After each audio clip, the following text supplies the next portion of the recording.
Bueno, buenos días, buenas tardes, buenas noches, depende del momento que nos estén escuchando. Acá estamos con Javier, vamos a hacer un pequeño repaso del programa político de La Libertad Avanza, tal y como está presentado en la página web de la Comisión Nacional Electoral.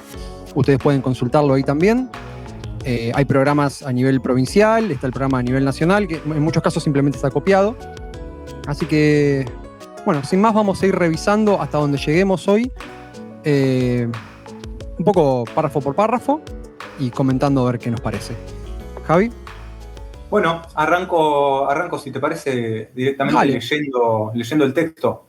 Bases de acción política y plataforma electoral nacional, 2023. El liberalismo es el respeto irrestricto del proyecto de vida del prójimo basado en el principio de no agresión y en la defensa del derecho a la vida, la libertad y la propiedad privada. Sus instituciones fundamentales son los mercados libres de intervención del Estado, la libre competencia, la división del trabajo y la cooperación social. O sea, ya arrancamos con el tema de la definición que usan ellos de liberalismo, sí. ¿no? Esto ya, vamos a empezar por lo siguiente, ¿no? El tipo arranca diciendo, el liberalismo es el respeto irrestricto del proyecto de vida del prójimo. Y luego hace una serie de calificaciones, basado en el principio de no agresión, etcétera, etcétera. Esto en el sentido más estricto, para mí, y supongo que vos vas a compartir conmigo, es errado. En el sentido más básico posible de la palabra. O sea, imagínense que yo tengo un partido político y arranco diciendo, el comunismo es el respeto irrestricto por el proyecto de vida del prójimo, o el comunismo es el reino de la paz y la prosperidad, o el comunismo es lo que... O sea, es algo que suena lindo, pero que es incorrecto en el sentido más estricto posible, porque el comunismo es otra cosa. El comunismo es una palabra que refiere a una serie de movimientos y doctrinas políticas que ocurrieron en el siglo XX y que siguen o no ocurriendo, depende de cómo lo quieran ver ustedes. Y lo mismo pasa con el liberalismo.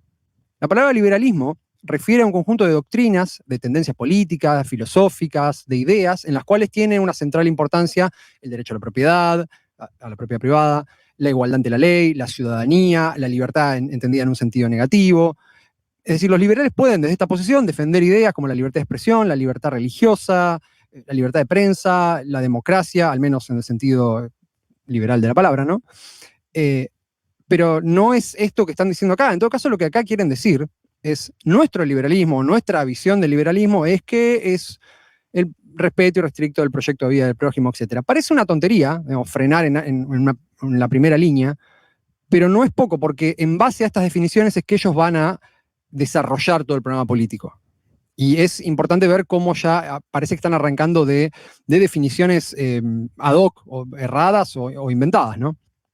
Entonces, como ya señalamos en otras ocasiones, se trata, no digamos de distorsionar el lenguaje, porque eso lo hace quedar a uno como un purista del lenguaje, ¿no? Esto no significa tal cosa, sino como de enajenar, o sea, de separar el lenguaje de todo contenido histórico. El liberalismo es una serie de cosas, evidentemente, pero ellos se desentienden de todo eso. Y entonces ellos deciden qué es o qué no es el liberalismo. En otros videos, nosotros ya señalamos, en otros vivos y en videos no en vivo también, señalamos que hacen lo mismo con los términos capitalismo, con el término libertad, etcétera, etcétera. Entendido esto, vamos a la definición que ellos dan específicamente, ¿no? Ellos empiezan diciendo que el liberalismo es el respeto irrestricto del proyecto de vida del prójimo. Esto a mí siempre me hizo ruido esta definición porque, a mi entender, el respeto irrestricto del proyecto de vida del prójimo no existe en una sociedad política, no puede existir nunca. Por decirlo burdamente, así, de la forma más que se entienda más sencilla posible, ¿no? Vivir en sociedad equivale a que uno no puede desarrollar su propia voluntad de una manera irrestricta. Y estamos seguros de que si lo piensan así, digamos, hasta los propios libertarios están de acuerdo con esto, y además todo su discurso, todo el tiempo, tiende a este tipo de idea, ¿no? Pensemos, por ejemplo, en algún crimen así absolutamente aberrante, no voy a decir nada para que no nos censuren, pero imagínense el crimen más aberrante posible que pueda cometer una persona. Seguro que ante un crimen aberrante, muchos libertarios consentirían con el castigo, el encierro, el aniquilamiento de un criminal. De hecho, ellos mismos promueven, y dentro de su lógica está muy bien que así lo hagan, el ataque, la censura y el exterminio de aquellos que van en contra de sus ideas. Y no solo están a favor de ejercer estas restricciones sobre el proyecto de vida ajeno, sino que además lo hacen y lo convierten en una bandera. O sea, el candidato a presidente de La Libertad Avanza hizo campaña, y viene hace años haciendo campaña, gritando zurdos van a correr, y una serie de expresiones violentas, digamos, que refieren a la violencia. Entonces, el respeto irrestricto del proyecto de vida del prójimo no existe, sino que además ellos mismos viven haciendo notar que para ellos no existe. No podría decir, si quisiera defender esto, entonces que ellos en realidad califican esto, dicen respeto irrestricto del proyecto de vida del prójimo basado en un principio de no agresión, en defensa del derecho a la vida, la libertad y la propiedad privada. Entonces, con esto, o sea, si tenemos eso en cuenta, ocurren dos cosas. Lo primero es que habría un pequeño error de redacción ahí, ese respeto no estaría basado en, sino limitado por. Y para mí es un desliz que no es inocente. Pues si yo digo, mi ideología es el respeto irrestricto por los demás, a excepción de tal y tal y tal y tal y tal, tal cosa, hago 120 excepciones, digamos. Lo primero es que ya no es irrestricto, claramente. Y lo segundo es que ya no funciona como un soundbite, ¿no? Como un credo fácilmente repetible. Recordemos que esta definición, si yo no entiendo mal, no viene tampoco de ningún intelectual. Bueno, viene de Bertie Vanegas Lynch. O sea, ustedes decidan si es un intelectual o no. Después, esto sigue diciendo: el principio de no agresión en defensa del derecho a la vida, a la libertad y la propiedad privada. Bien, el principio de no agresión es otro problema. Es esta idea, digamos, que sostienen los libertarios en general, que, para decirlo mal y pronto, está lleno de agujeros. Para que se den una idea, el propio Instituto Mises, o sea, un lugar de referencia de los libertarios, tiene en su sitio web un artículo que levanta una serie de objeciones bastante razonables en contra del principio de no agresión. Podemos en algún momento hacer un video más largo detallando el tema, pero básicamente hay varios ángulos por los que se puede abordar este tema. El que más nos interesa a nosotros es la inconsistencia que tiene, ¿no? Básicamente, el principio de no agresión está predicado sobre una serie de enunciados vagos y de carácter más bien relativo. La idea es que uno, digamos, no puede ejercer una violencia o una coerción sobre un tercero, a excepción de que uno esté defendiendo, bueno, su vida o su propiedad privada y una larga lista de etcéteras. Pero entonces pasan una serie de cosas acá. Lo primero es que hay que ponerse de acuerdo en qué constituye o qué no constituye una agresión, ¿sí? Considerando factores como el contexto, y hay que ponerse de acuerdo en qué constituye una propiedad privada legítima para poder definir si cuándo la defensa de la propiedad privada es legítima y cuándo no. Digamos. Esto que parece una crítica medio voltera, en realidad es una crítica que levantan liberales y libertarios contra el principio de no agresión. De vuelta, en la página del Instituto Mises hay un artículo, vamos a tratar de dejar el link abajo, si lo voy a buscar, y vamos a dejar el link, donde el autor, digamos, explica cómo hay un problema en definir la legitimidad de la propiedad privada. Y pone un ejemplo que es bastante sencillo de imaginar, ¿no? Si uno entra a alguien a su casa y entonces uno está, no sé, autorizado a pegarle un tiro porque está defendiendo su propiedad privada, pero la propiedad privada de uno es legítima porque uno la compró, pero si uno empieza a rastrear la base de esa legitimidad, resulta que siempre va a haber alguna apropiación previa por la violencia, y entonces empiezan a aparecer un montón de cuestiones que tienen que ver con el cuestionamiento de esa legitimidad y con una especie de herencia o no de la legitimidad. Con lo cual, esta idea tan sencilla de que la defensa de la propiedad privada es una justificación para la violencia o para la agresión o no, digamos, deja de tener esta simpleza, este carácter de credo tan fácil de recitar. Lo otro es... Sí. Una cosita, que muchas veces ellos caen en este tipo de lógicas que hacen imposible justamente que uno rastree el origen de la situación que se supone que vienen a defender. Cuando, claro, por ejemplo, levantan ¿cómo se dice? La optimalidad de Pareto, ¿no? Las situaciones óptimas según Pareto, que son aquellas que implicarían que cualquier movimiento subsiguiente a esa situación óptima estaría implicando alguna pérdida o perjuicio para alguno de los participantes de esa situación. Entonces se llegó a la situación óptima, a la mejor posible, en aquel momento en el que, como decía, cualquier movimiento subsiguiente estaría perjudicando a alguien. El problema es que, por ejemplo, imaginemos una situación, podríamos entrar en la situación en la que, no sé, una persona tiene un ingreso de millones de dólares y otra persona solamente puede comer pan. ¿No? Entonces, si yo no tuviera otra posibilidad para, no sé, a la persona esta que tiene un ingreso, ponele, de $1, para aumentarle el ingreso a esa persona a 2 pesos, por ejemplo, que sigue siendo una miseria, de sacarle 1 peso al que tiene millones de dólares, ahí ya estaría rompiendo la situación óptima, ¿no? que esta lógica viene a defender. Claro.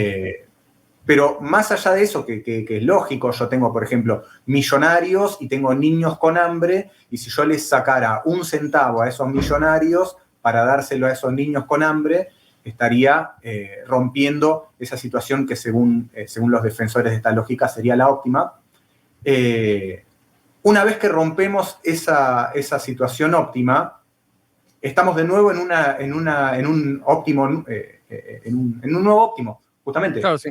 Entonces, se establece una nueva situación en la que si yo hago un movimiento que incluso podría tener la intención de saldar, resolver, compensar de alguna manera el movimiento anterior, si a mí me pareció que era injusto o inadecuado porque rompía la anterior situación óptima, estaría rompiendo la nueva situación óptima que se instaló después de la ruptura previa. No sé si se entiende, capaz que lo estoy explicando de una forma medio voltera. Pasa que justamente el problema de estas lógicas es que uno al tratar de explicarlas no tiene otra posibilidad que abordarlas de una manera que es justamente difícil de ordenar por los límites de la propia lógica que se está criticando ¿no? Entonces, acá pasa un poco lo mismo. La legitimidad de la propiedad privada, bueno, es la legitimidad que está establecida en este momento. Entonces, no importa si uno quiere defenderla, cómo se estableció antes, porque como vos decías, no hay defensa posible si uno empieza a rastrear el origen. Claro. Y en el caso de que se rompa la legitimidad actual de la propiedad privada, pero se establezca legítimamente una nueva legitimidad, digamos, tampoco se puede ni siquiera pensar o en compensar o en retrotraerse a una situación anterior. Entonces es como... Sí, o en todo caso lo que ocurre, creo yo, es que simplemente empieza una discusión más seria, pero que invalida el principio de no agresión como credo simple de recitar al momento de determinar qué constituye o qué no constituye una defensa de la propiedad privada legítima. El autor del artículo ponía otro ejemplo, ahora que me acuerdo, esto lo leí hace mucho, pero ponía un ejemplo de si yo compro un cuadro o alguien compra un cuadro y ese cuadro está comprado legítimamente, pero después me entero de que ese cuadro, la persona que me lo compró, lo robó, que me lo vendió, lo robó. Es la misma idea, ¿no?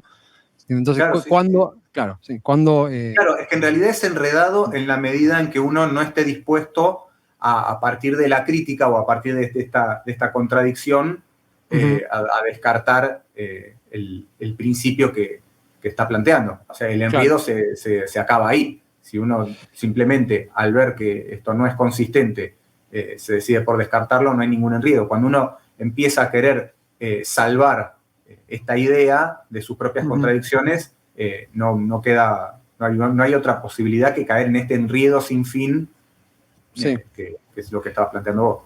Claro. Bueno, después hay otros ejemplos, no los vamos a dar para no invertir tanto tiempo en esto, pero la idea es que inclusive la propia línea de qué constituye o qué no constituye una agresión, también, digamos, o sea, nos invita a una discusión más compleja, donde el principio de no agresión se queda muy corto para dictar línea acerca de qué es permisible o no para la sociedad en términos de interacciones entre las personas, digamos. O sea, realmente como dogma que pretende ser corto y sencillo, falla. Y de vuelta, estos argumentos, por lo menos los que di yo, no son argumentos míos, digamos, son argumentos que yo le leí a liberales criticando el principio de no agresión. Otra objeción común que estaría bueno estudiar, digamos que la leí muy por encima yo, tiene que ver con el tema de la contaminación. Digamos, uno podría arguir que básicamente hacer empleo de cualquier industria, cualquier vehículo genera contaminación, que es una forma de agresión. E inclusive creo que Rothbard trató este tema.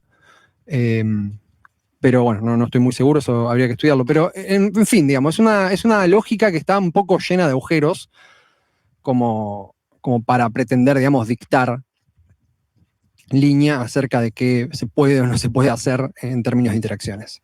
Bien, y después sigue diciendo esto que es el principio de no agresión en defensa del derecho a la vida, en defensa de la libertad y de la propiedad privada. Sobre la defensa del derecho a la vida, hay poco que decir. La defensa del derecho a la vida, así escrita como está, no quiere decir nada. O sea, uno lo puede encontrar en cualquier programa político y de eso vamos a encontrar mucho en este programa político, digamos, lugares comunes que los podría decir cualquier persona.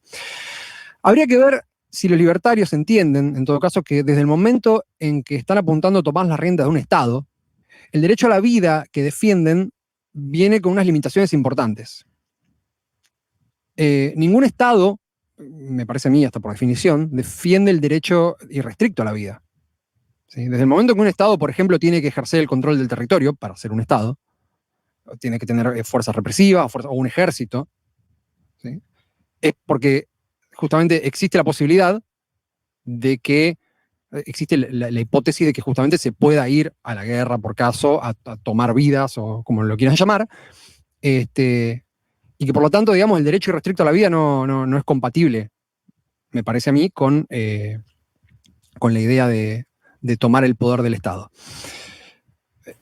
El derecho, de vuelta, esto no quiere decir que uno... Agrego una cosita. Sí. En el caso de la Libertad Avanza, aparte, ni siquiera se puede decir que ellos estén planteando, o sea, buscando no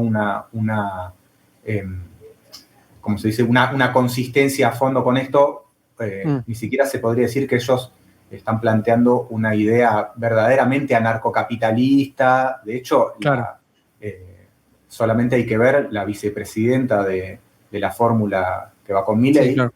No solamente, como ella declara, se dedica a investigar la memoria olvidada de las víctimas del terrorismo, sino que hacen una apología del rol del ejército, y la propia Libertad Avanza plantea ampliar las capacidades del ejército, que es el brazo violento del Estado.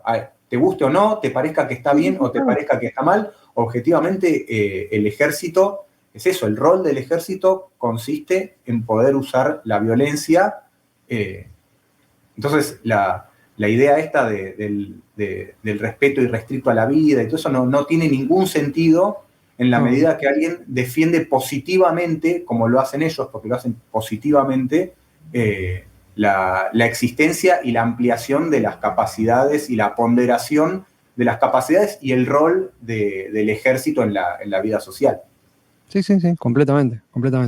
Entonces, nada, eso. Por lo menos mi perspectiva es esta, digamos, de que desde el momento que se apunta a tomar las riendas del Estado, la idea del derecho irrestricto a la vida aparece como mínimo cuestionable y toda duda termina de desaparecer simplemente viendo las personas que van en la fórmula, ¿no?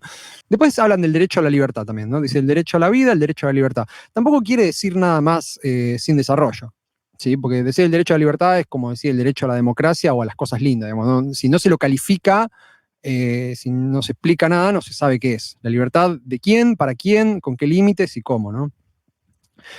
Lo mismo pasa, algo parecido pasa con el derecho a la propiedad privada. Propiedad privada es un término que siempre está muy en discusión.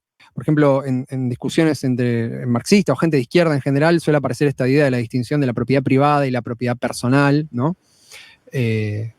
Pero pongamos por caso, si uno quisiera tomar el término propiedad privada y ampliarlo de la forma, o sea, hasta el punto más extremo, es decir, bueno, propiedad privada, en tanto yo, no sé, las cosas que tengo acá que son mías, ¿sí? De repente la propiedad privada te la puede defender cualquier persona. Ellos no están hablando específicamente de la propiedad privada de mis zapatillas, o del auto de uno, o de la casa de otro. Están hablando de una propiedad privada de un grupo específico de gente, de la propiedad privada de la tierra, de la propiedad privada de las fábricas, de la propiedad privada de aquellas cosas que la sociedad necesita para reproducirse. Esto no está dicho. No está dicho, entonces, al no estar aclarado, no significa nada tampoco. Y después dice... sus instituciones fundamentales son los mercados libres de intervención del Estado, la libre competencia, la división del trabajo y la cooperación social. Esto lo hemos hablado en varios vivos. Los mercados libres de intervención del Estado y la libre competencia no existen. O sea, no existen en tanto los mercados se insertan en las relaciones de producción tal y como existen, y las relaciones de producción tal y como existen de manera histórica y de manera actual gracias al Estado. Y si el Estado debe intervenir los mercados, debe subsidiar empresas o lo que fuera para salvaguardar el funcionamiento del capital, lo va a hacer. como lo hace todo el tiempo, y la fracción de los capitalistas que se beneficia de esto le va a estar agradecida. A los libertarios ahora últimamente, o por lo menos al momento de filmar esto, los libertarios están muy fascinados con el tema de Elon Musk, de que hizo algunos comentarios sobre Milei, que después borró, y todo eso. Elon Musk es un ejemplo claro, de un capitalista parasitario que vive del Estado. Fue también conocido el descanso público que le hizo Trump al respecto. Y hay un ejemplo de un capitalista que no tiene ninguna queja respecto de la intervención del Estado y de algo que no es libre competencia. ¿Sí? Entonces, de vuelta, pareciera que están apelando como una serie de ideas medio fantásticas que finalmente no terminan respetando en su práctica cotidiana, ¿no? Después dice de la división del trabajo y la cooperación social. Esto está puesto para rellenar, no existe nadie que no defienda eso. División de trabajo y cooperación social te lo puede decir un comunista, un nazi, no sé, un liberal, como lo están diciendo ellos acá, un anarquista, lo que fuera. Los comunistas nazis. Los comunistas nazis, sí, claro. Entonces, bueno, acá con esto terminamos de desglosar el primer párrafo nomás, que de vuelta, parece que es mucho, pero es importante, porque estas son las premisas sobre las cuales se despliega el programa, y son premisas que son muy confusas y muy contradictorias con todo el resto del discurso y la práctica de ellos, y cuando no son ni confusas ni contradictorias son simplemente vagas. Y sobre esto se fundamenta todo lo que sigue. Así que no sé si querés seguir vos, Javi, con esto. Vamos. Dale. Bueno, tiene el cierre de esta parte, que sea a la luz de lo expresado, precepto fundante para el ejercicio de su actividad política en el territorio de la República Argentina, la Alianza de la Libertad Avanza, que aspira a la candidatura de Javier Milei, no sé qué. Misión. La Libertad Avanza es una alianza de gobierno que reúne, convoca y se dirige a hombres y mujeres de toda condición social, conformada por distintos partidos políticos y creada para impulsar políticas liberales que coadyuven al despegue económico, político, cultural y social que los argentinos necesitamos para volver a ser el país pujante que éramos a comienzos del año 1900. Sí, es un poco extraño, ¿no? Sí, no sé. Sí, o sea, en febrero del 1900. Claro.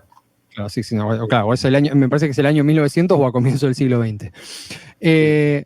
Pujante es una palabra interesante. A lo largo de todo el programa hay una especie de insistencia en que Argentina fue alguna vez un país pujante, una especie de potencia. De hecho, bueno, esto es parte es un hashtag de campaña, ¿no? Argentina potencia. Y esto es entendible, para mí es entendible, digamos, es la idea de un mito fundacional, ¿no? Uno tiene que referenciarse a una especie de pasado idílico, ¿no? Para crear cohesión, y eso lo hacen todos, de vuelta, eso lo han hecho los nazis, lo hacía Stalin, lo están haciendo los liberales acá. Ahora, hay cosas que son más creíbles que otras. Y por caso esto es un mito que es muy mito. Argentina no fue nunca una potencia mundial. No sé qué quiere decir pujante. Pujante no quiere decir nada. Pero que Argentina fue una potencia, que es algo que ellos dicen, esto no es cierto. Esto también podríamos algún día hacer un video un poco más detallado, pero básicamente es un discurso que ellos medio que inventan agarrándose, tirando de un par de cifras sueltas que las quieren hacer decir cosas que no dicen, digamos. Sí, de todas formas es un recurso que es muy, muy eficiente porque el mito justamente es eso, es una referencia que no tiene por qué ser corroborable. Es un poco el efecto, ¿viste? Cuando, no sé, ves una película de cowboys, un spaghetti western, ¿no? Sí. Que escuchás la música hecha por Ennio Morricone, con guitarra eléctrica, efectos raros, todo eso, y uno escucha la música y suena al lejano oeste. Los actores son todos tanos, son todos italianos, hablan italiano, tienen incluso un doblaje al inglés muy raro. Sin embargo, uno escucha la música, uno escucha el clásico punteo de guitarra bien brillante, de guitarra eléctrica, compuesto por Ennio Morricone, y dice el lejano oeste. Claro, obviamente no había guitarras eléctricas, ni la música que podría haber sonado en algún contexto al cual hacen referencia ese tipo de película, tenía nada que ver con lo que hizo Ennio Morricone. Sin embargo, la referencia funciona perfectamente porque no requiere veracidad. Es simplemente un verosímil, pero basado en eso, en una referencia mitológica. Entonces es muy está de alguna manera muy blindado esto respecto de argumentaciones en contra, porque en definitiva no requiere justamente, como vos decís, son un par de cifras a las cuales les hacen decir lo que no dicen, completamente sueltas, descontextualizadas, pero el significado simplemente consiste en la expectativa y la referencia que genera hoy. Lo que importa es lo que significa hoy y no importa si verdaderamente eso existió o no existió en un momento. Bueno, por ahí lo llamativo es que en este caso, digamos, en un contexto de crisis y de desesperación generalizada, apela a esta idea de que nos caímos de un lugar donde nos merecíamos estar o algo por el estilo, digamos, que es medio problemático. Pero y esto está avalado para mí por un dato que sí es de la realidad, que no el dato al que refieren ellos, esa supuesta Argentina pujante, potencia mundial, sino a la experiencia colectiva del desbarranque y la decadencia sostenida que se viene viviendo hace ya bastantes años. Entonces, de alguna manera, si uno va rodando cuesta abajo, no es difícil imaginar que donde estaba antes era un lugar más alto. Claro, entonces, sí, totalmente. De alguna manera explota, creo, esa sensación de pérdida permanente de condiciones de vida, de expectativas, de posibilidades, de opciones, de deseos, de horizontes posibles, etcétera, para colocar en el inicio, digamos, de ese camino descendente un punto deseable al cual retornar, que, nada, como decíamos, no tiene por qué referir a una realidad histórica, es eso, es un mito. Claro. ¿Cómo sigue esto? La Libertad Avanza propone un gobierno que propicie el desarrollo personal de sus habitantes, garantizando las libertades conferidas por la Constitución Nacional y que respete e incentive el esfuerzo del mérito. Un gobierno... Acá a mí me llama la atención lo mal redactado que está. Está bien, no es la redacción, pero es increíble que alguien no se haya... Un gobierno que propicie el desarrollo personal de sus habitantes, de los habitantes del gobierno, de los habitantes de qué. Sí. Está lleno de esos el párrafo que sigue es increíble, pero bueno, ahora después lo vemos.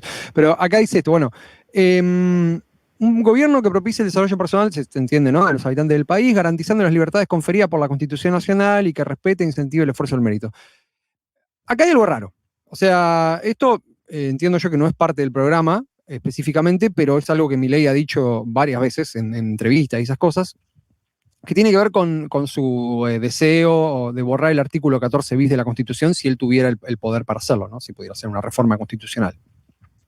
Entonces, hay una contradicción, al menos entre ese discurso y la idea de que el programa de gobierno que proponen garantizaría las libertades conferidas por la Constitución. El artículo 14 bis, entre otras cosas, dicta una serie de libertades de organización sindical, para hacer huelga y qué sé yo, pero además dicta una serie de derechos que en su aplicación se trocan en libertades positivas, qué sé yo, por ejemplo, las libertades de desarrollo que uno gana al tener condiciones dignas de trabajo, o sea, todo lo que dice el artículo 14 bis, ¿no? Jornada de trabajo limitada, descansos, vacaciones, retribución justa, un salario mínimo, protección contra el despido, estabilidad laboral, seguridad social. Entonces, pareciera haber, al menos, no sé si con el programa mismo, pero con el discurso que siempre tuvieron, una contradicción en este sentido. Pero claro, sería raro que un programa de gobierno diga queremos ir en contra de la Constitución, ¿no? Y después dice, bueno, que respete el esfuerzo y el mérito. Esto no significa nada, qué sé yo. No, o sea, por ahí uno peca de ser medio puntilloso, pero ¿qué significaría que un gobierno respete el esfuerzo? ¿Cuál es la métrica con la que eso se mide? No sé, qué sé yo. Bueno, y después sigue esto con el párrafo que es tremendo. La administración apropiada de las áreas del gobierno brindará, es buenísimo, las herramientas necesarias para el pleno desarrollo de las personas en un contexto social y económico que reivindiquen los valores del pensamiento autónomo, crítico y libre. Que propicie la cultura de los ciudadanos creativos, racionales, bueno, también está muy mal acá. Sí, es como que es una serie de oraciones subordinadas y el sujeto va cambiando permanentemente. Sí. Que propicie la cultura de los ciudadanos creativos racionales que transmitan valores que convoquen al crecimiento personal y colectivo. O sea, primero, ¿cómo van a identificar qué ciudadanos son creativos y cuáles son racionales? ¿Y cuáles son los ciudadanos que transmitan valores que convoquen al crecimiento personal y colectivo? Pero bueno, sí. Pero es que yo no entiendo si son los ciudadanos o las herramientas las que transmiten. Bueno, no importa, está escrito como... Claro, exacto. Sí. En todo caso, debería haber una I ahí. Y que transmitan valores. Sí, claro, sí. Bueno, tal que podamos proyectarnos como una sociedad moderna, confiable y pujante. Bien. Sí, o sea, para mí no hay nada que decir sobre este párrafo, es algo que está mal escrito, no quiere decir nada. Sí, parece algo medio coach, incluso, así con esa cosa, así como... bueno, sí. Valores. Desde la libertad avanza promovemos la eficiencia, la transparencia, la meritocracia, el esfuerzo personal. Bueno, la eficiencia no es un valor en todo caso, ¿no? Sí, no. Uno puede querer ser eficiente, puede tener la eficiencia como meta, pero no es un valor, es una cualidad en todo caso concreta de lo que uno hace. Pero bueno, desde la libertad avanza promovemos la eficiencia, la transparencia, la meritocracia, el esfuerzo personal, la defensa del derecho a la vida desde la concepción, el respeto por las normas y la honestidad en la administración de los recursos públicos como los presupuestos fundamentales para alcanzar una sociedad justa, pujante y moderna, donde sus habitantes se sientan orgullosos de pertenecer y marque el camino del crecimiento en el cumplimiento de los objetivos personales y colectivos. Bueno, esto, más allá de que está escrito para el traste, no sé si tenés alguna comentario. Ahora, bueno, como señalaste vos, además de que está medio mal escrito y de que hay bastante relleno, ¿no? El cumplimiento de los objetivos colectivos, el orgullo de pertenecer, etcétera, todas esas cosas medio que no se sabe bien qué significan o podrían estar o no estar. Hay una idea que a mí me llama la atención y que tiene que ver de vuelta con todo con esto que me obsesiona a mí un poco, que es todo el discurso que propulsó a Milei hasta donde está ahora, ¿no? Que es el tema de la transparencia, la promoción de la transparencia. Acá dicen, más específicamente, promovemos la eficiencia y la transparencia. Milei dijo en varias entrevistas, aunque ahora se lo escucha menos decir eso, que él presentaría en su momento, corríjame si me equivoco, me parece que nunca lo hizo, pero que él presentaría un proyecto de ley para que los legisladores pudieran renunciar a su dieta, ¿sí? El propósito de este proyecto, y así lo dijo el propio Milei, esto no es una idea mía, lo dice él en una entrevista con estas palabras, es justamente escrachar a quienes votaran en contra, ¿no? La idea es entonces, yo llevo un proyecto de ley que dice, los legisladores de ahora en adelante pueden renunciar a su propio sueldo. Entonces lo que estoy creando es una especie de presión a que, por una especie de, para seguir a una suerte de ideal de honestidad, todos voten a favor y quien vote en contra será escrachado por, de vuelta en palabras de Milei, ser un chorro que quiere vivir del esfuerzo ajeno. ¿Sí? Porque según él, y también estas son sus palabras, los funcionarios deberían trabajar ad honorem, o por lo menos los legisladores. Ahora, con esto hay tres problemas. El primero es que el partido del propio Milei está lleno de gente que cobra sueldo del Estado. De hecho, no sé si por ahí vos sabés de algún otro, pero el único que hace esta fantasmeada de sortear el sueldo es él. Sí, habría que estar atentos a ver si... Sí, habría que estar atentos, pero hasta donde yo entiendo, hasta donde yo entiendo, todos cobran su sueldo, incluido él. Esa es una discusión aparte, pero bueno, ponele que dirás por bueno el argumento de que él dona su sueldo. Todo su partido está lleno de gente que según sus propios los criterios, digamos, que lo impulsaron hasta donde está ahora, son chorros que viven del trabajo ajeno. De vuelta, sus palabras, no las mías. ¿Por qué son chorros? Porque los salarios estos, las dietas, se financian con los impuestos, y los impuestos para ellos son un robo. Después está la discusión, que ya la hemos tenido también, acerca de si él, que finalmente también cobra su dieta y la dona en un mecanismo de publicidad, es o no, según ese criterio, un chorro, pero eso es una discusión aparte. El segundo problema que aparece acá con esto es que él nunca presentó este proyecto. ¿Sí? ¿Y por qué ¿Por qué voy a este tema relacionado con la cuestión de la transparencia? Porque para mí, pretender que los funcionarios no cobren un sueldo es, valga la contradicción, blanquear, de alguna forma pretender que se blanquee la financiación opaca de la política. ¿Sí? En otras palabras, si un funcionario no cobra, ¿de qué vive? ¿Quién lo mantiene? O sea, el Congreso es un lugar de lobby, es un lugar donde van a aparecer, a representarse los intereses de las diferentes fracciones de la burguesía, seguro. ¿Sí? Seguro. Ahora, lo que están proponiendo básicamente va en dirección de blanquear eso, absolutamente. ¿Sí? Puestos a proponer estupideces, un Estado realmente transparente haría exactamente lo contrario a lo que dicen. Llevaría un control estricto de las cuentas de todos sus funcionarios. ¿Sí? O sea, digo, puestos a proponer estupideces, cosas que probablemente no se puedan hacer. ¿Sí? Queda entonces en claro, para mí por lo menos, que a los tipos no les interesa la transparencia o que la transparencia que dicen promover no se condice con lo que fue el discurso que los impulsó hasta donde están. Es más bien un juego de palabras que no tiene mucha coherencia ni mucho sentido.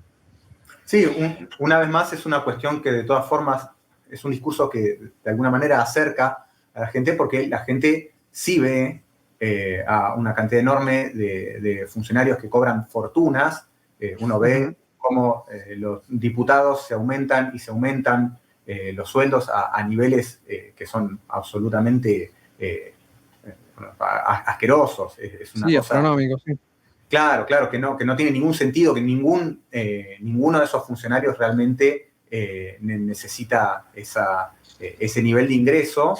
De hecho, bueno, la izquierda en general históricamente ha tenido una postura acerca de esto y la han sostenido muchísimos diputados y legisladores de izquierda de solamente hacerse con lo equivalente a un salario de algún trabajador de algún sector más o menos calificado, en general, por ejemplo, de la docencia, con ciertos años de antigüedad, etc. Era un director de escuela, algo así. ¿Sí? Claro, exactamente. Pero bueno, evidentemente también hay que ver que no la campaña que históricamente hizo la izquierda con sus legisladores cobrando como un trabajador, como un docente, etcétera, no ha tenido el impacto que sí tiene, digamos, todo el desplante anticasta que está teniendo Milei ahora.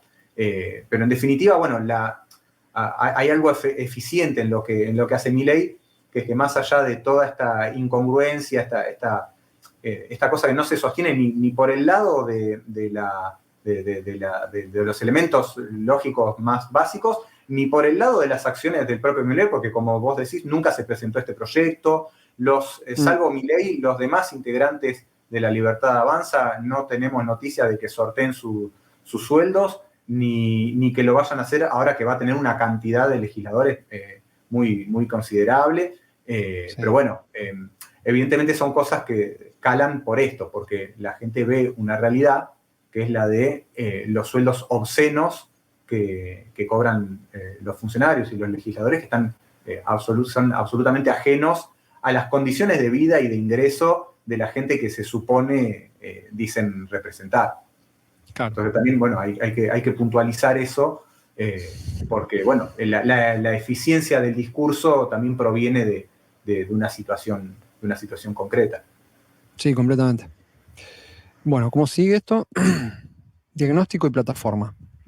Sí. A principios del siglo pasado, la matriz productiva de la Argentina se mantenía gracias al esfuerzo, trabajo y motivaciones de ascenso social de su clase media trabajadora, envidiada en el resto del mundo, quienes, producto del sacrificio personal y colectivo, encontraban en esta tierra prometida el lugar para crecer que les era negado en sus países de origen. Bueno, algo habías empezado a decir sobre esto, ¿no? Sí, para mí esto está al revés. Esto es como ponerle el carro delante del caballo, ¿no? O sea, está diciendo que la matriz productiva argentina se mantenía gracias a las motivaciones de ascenso social de la gente, y no que si existía una condición de ascenso social era porque había una matriz productiva que así lo permitía. No sé, me parece, o sea, qué sé yo, es el idealismo por ahí propio de estos tipos. Me parece un poco fantástico, claro, pensarlo así. Pero me parece curioso porque si hay algo o sea, si somos muy generosos con el término y podemos decir que hay algo rescatable en Milei y en todo el fenómeno que él tuvo, es que el tipo en general tiende a tratar, al menos de una forma fantasiosa y falopa y lo que uno quiera, pero a tratar las cosas desde la economía. Y esto es literalmente todo lo contrario. Esto es. No sé si vos pensás lo mismo, ¿no? Sí, totalmente. Pero aparte está el problema de siempre, lo que discutimos en su momento con Echevarne. Todo surge de la predisposición de la gente a querer al esfuerzo, al trabajo, las motivaciones de ascenso social. En un momento eso se pierde. ¿Por qué? O sea, no hay forma de explicar por qué la gente pasa de estar motivada al ascenso social mediante el esfuerzo, el trabajo, y un día de pronto, hace 70, 75 años, la fecha que ellos le quieran poner, de pronto esa motivación desaparece, no existe más, porque sí, la gente deja de actuar de esa manera y empieza a actuar de otra, espontáneamente. Claro. No, eso tiene que poderse explicar, o sea, tiene que poderse explicar por qué acá había condiciones para que cierto sector de la sociedad pudiera efectivizar sus motivaciones de ascenso social, cierto sector, obviamente, sí. Y por qué no lo había en otros lugares y por qué eso dejó de existir. En general, nosotros tratamos de explicar esas cosas de forma estructural, digamos, hay cosas que están determinadas por el contexto, por cosas que escapan a la pura voluntad de las personas. Y el problema de pensar todo desde la pura voluntad es simplemente ese. ¿Por qué de pronto la voluntad cambió? ¿Qué pasó que cambió la voluntad si todo está determinado por la voluntad? ¿Qué determina los cambios en la voluntad, en las predisposiciones, en las expectativas que tiene la gente? ¿No? Claro.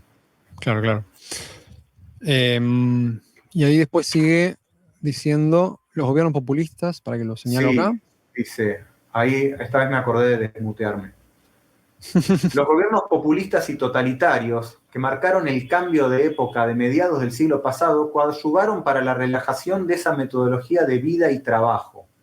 La intromisión del Estado paternalista que proveía de bienes de capital a sus habitantes inhibió la iniciativa privada de crecimiento de esa clase media y fundamentalmente de las clases más bajas y necesitadas, y llevó a la relajación de los esfuerzos que nos han colocado en el estado de situación actual. Claro, es que ahí está la contradicción.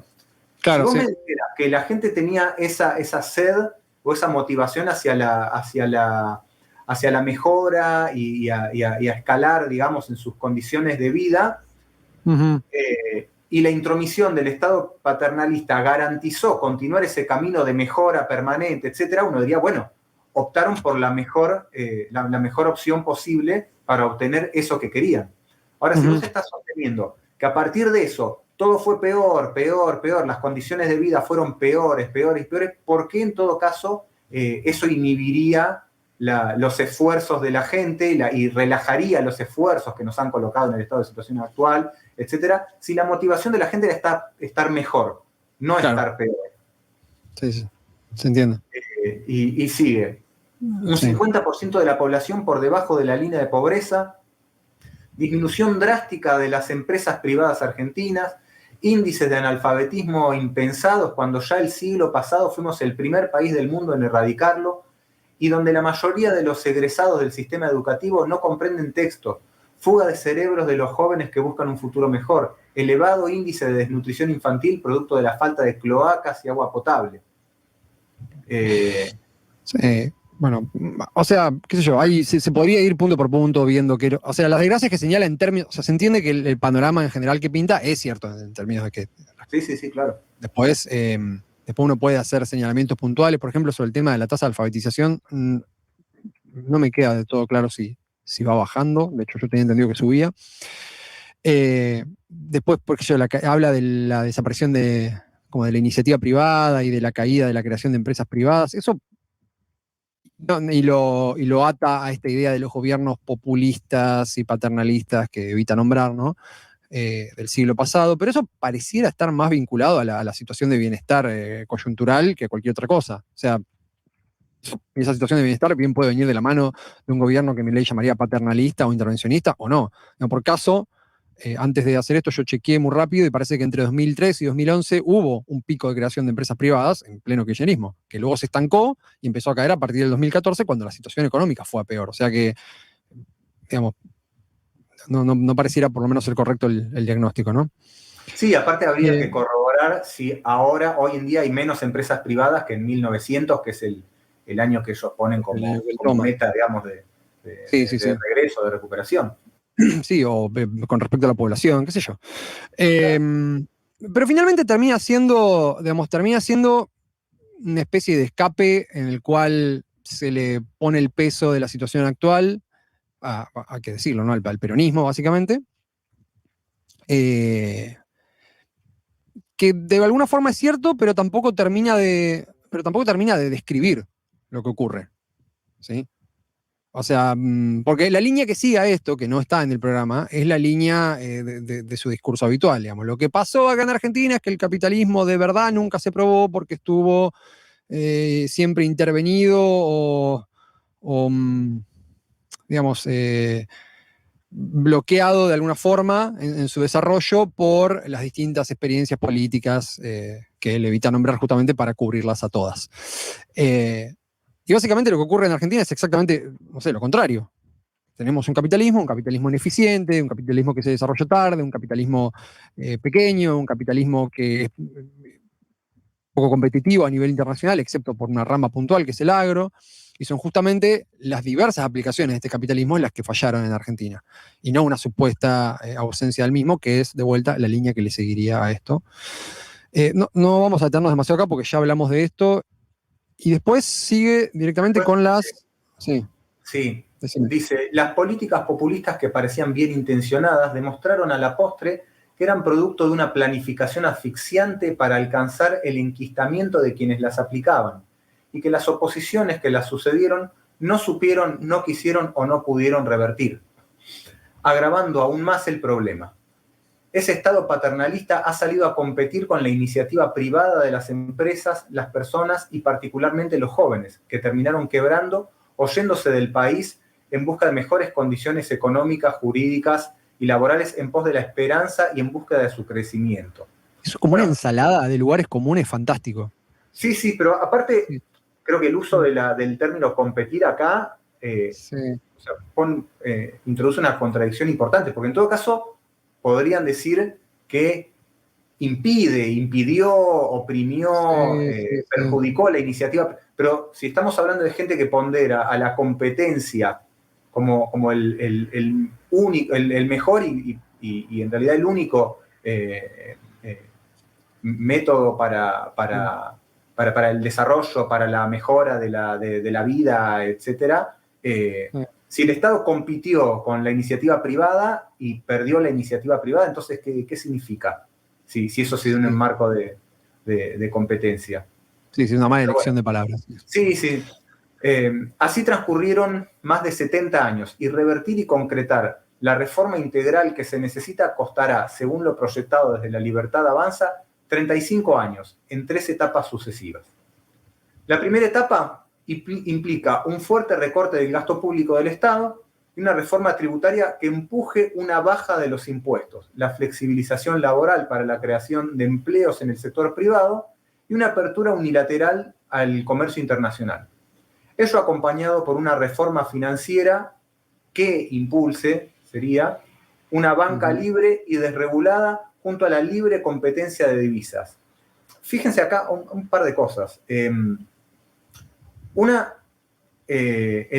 Sobre el tema del recorte del gasto público, están difundiendo ahora por sus redes los integrantes de La Libertad Avanza unos cálculos con los cuales se llegarían a esos 15 puntos que ellos proponen reducir y muestran cuánto representaría del PBI, del gasto actual del PBI, el recorte en algunas, creo que 4 o 5 puntos fundamentales. Bueno, el problema que tiene esta gente que es que miente con cuentas públicas, y mentir con cuentas públicas es jodido porque las cuentas son públicas.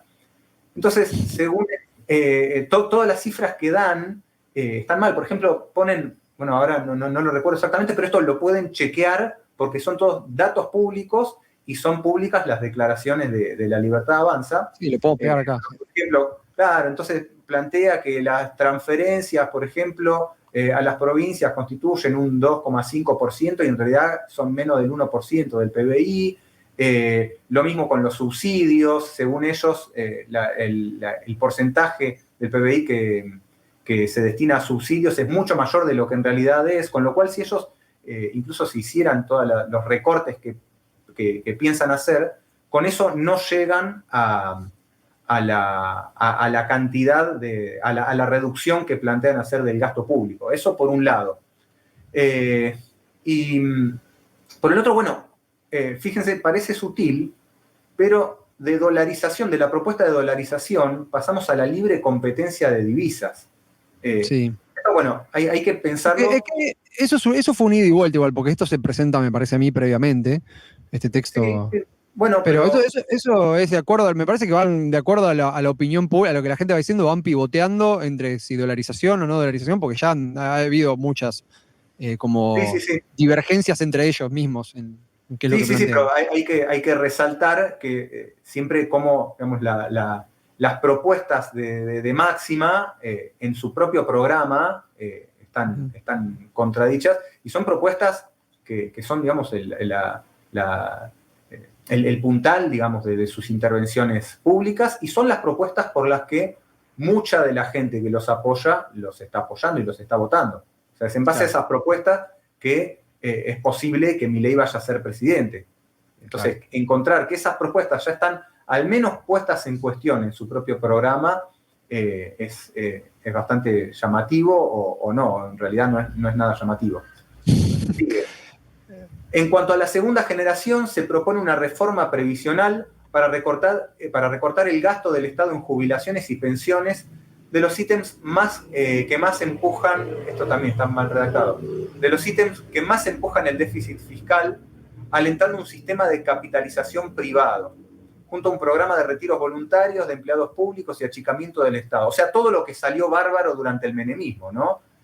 Porque hay que recordar que las AFJP no se reestatizan por un impulso socialista, marxista, bolchevique del gobierno kirchnerista, sino que se estatizan porque estaban quebradas, porque la gente que había aportado durante años, sin saber a dónde iba la plata que aportaba, sin saber a qué tipo de timba financiera se estaban dirigiendo el fruto de su trabajo y de su esfuerzo, se encontraba con que finalmente no tenía, o sea, los montos que había ido depositando, que había perdido la posibilidad de, pasada su etapa de estar en condiciones de trabajar, de disfrutar de los años de descanso que les quedaban, y en esa quiebra del sistema de las AFJP es que el Estado se decide a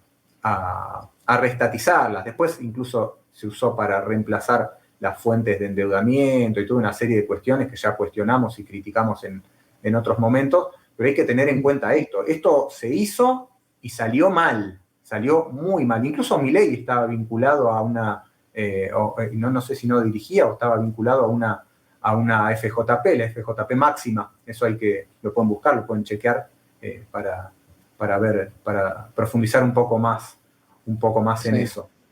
Sigue. Por otro lado, se propone reducir el número de ministerios a 8. En esta etapa vimos. No, digo que esto lo vimos con el show ese que hizo acerca de la reducción de los ministerios. La única cosa para llamar la atención sobre eso es que, bueno, después lo habla, no sé si vamos a llegar hoy, pero después habla en el programa de cómo funcionaría ese nuevo orden, o por lo menos habla de la cuestión del capital humano, que es el nombre de uno de los ministerios. Pero es notable que si bien reduce un montón de ministerios, mantiene los ministerios que tienen que ver, o sea, mantiene interior, seguridad y defensa separados. Es decir, aquellos ministerios que tienen que ver con el uso de la fuerza pública del Estado, ¿no?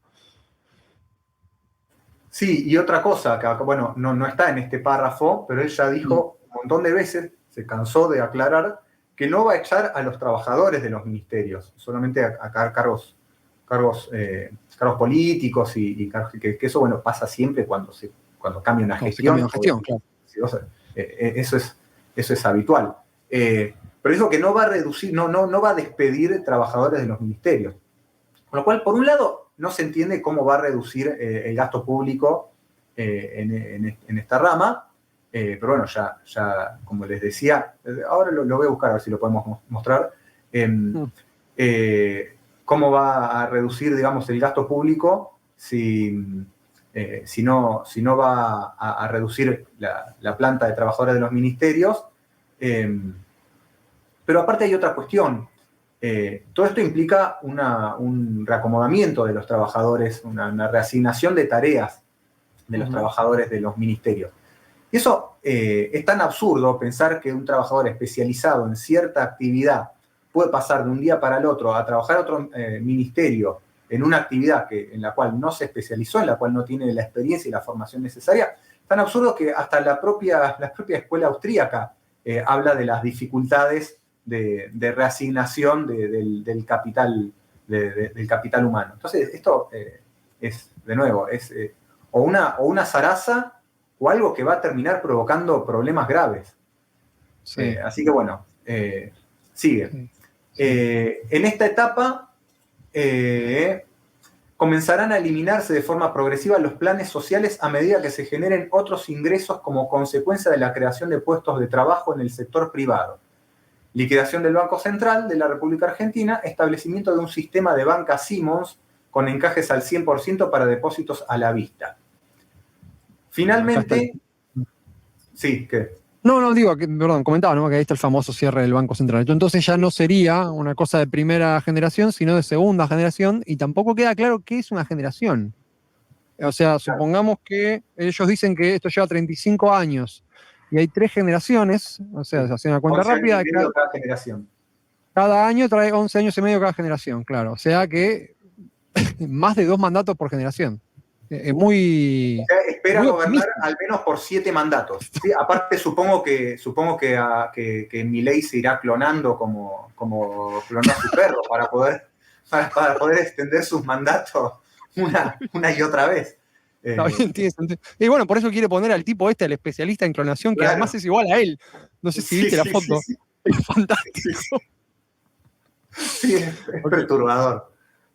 Sí, es realmente perturbador. Dale. Finalmente, la tercera generación de reformas. Bueno, y otra cosa con respecto a la liquidación del Banco Central. Acá parece que la liquidación del Banco Central sería resultado de acomodar un montón de cuestiones y de problemas actuales, con lo cual la idea de que la fuente de todos los males es el propio Banco Central queda medio puesta en cuestión, porque si es así, entonces pues, lo primero que tenés que hacer es liquidar el Banco Central. Porque si no, ¿cómo vas a resolver todos los otros problemas si están ocasionados por la existencia del Banco Central? Pero bueno, es un detalle. Finalmente, la tercera generación de reformas incluye la reforma profunda del sistema de salud, con impulso del sistema privado, competitividad libre entre empresas del sector, una reforma del sector educativo y la ampliación de un sistema de seguridad no invasivo para la población y la eliminación de la coparticipación. Y bueno, esto se entiende que si esto arranca dentro de 30 años, no. Acá encontré, y lo podemos poner después en la descripción, el tema de las cifras de los porcentajes de recorte que plantea Milei. Plantea, por ejemplo, recorte en subsidios, un recorte del 5%, o sea, que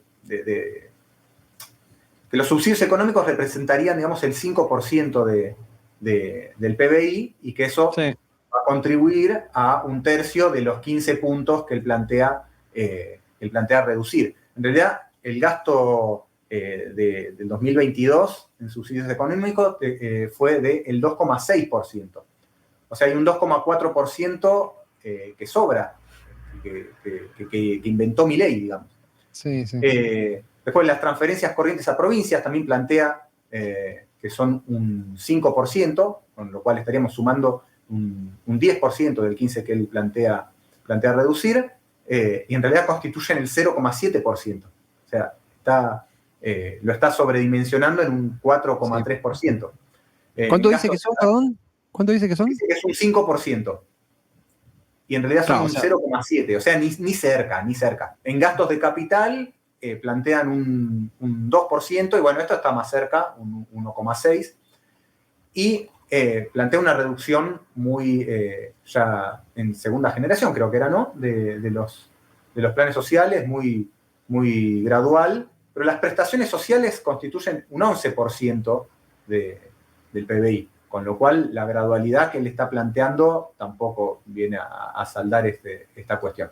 Esto lo dejamos después en la descripción, así lo pueden chequear, pero de todas formas, lo repito, son las cuentas públicas, esto está al alcance de cualquiera, y si uno no confía en las cuentas declaradas por los organismos estatales, bueno, busquen fuentes que no sean simpatizantes del gobierno, que hay de sobra, como para tener para chequear y contrastar. Pero todas las cifras que está dando Milei con respecto a uno de los puntos principales e inaugurales de todo, o sea, de los cuales depende que funcione todo lo que está planteando, es este recorte del 15% que no cierra por ningún lado. Claro. La famosa bueno, y acá arrancan los puntos, las políticas puntuales. Si querés voy leyendo... Sí, no, te los voy leyendo yo. No sé si vos tenés comentarios específicos sobre esto, porque yo... bueno, dale. Bueno, dale. Bien, ¿qué tenemos acá? Vos de última andá interrumpiéndome si tenés algo. Yo te corto. Bien, dice, reforma económica. En relación a esta cuestión se prevé. Con acento en la E. Wow. Es parte del recorte. Sí, pero si están recortando. Sacamos una E. Eliminación de gastos improductivos del Estado. Bueno. Optimización y achicamiento del Estado.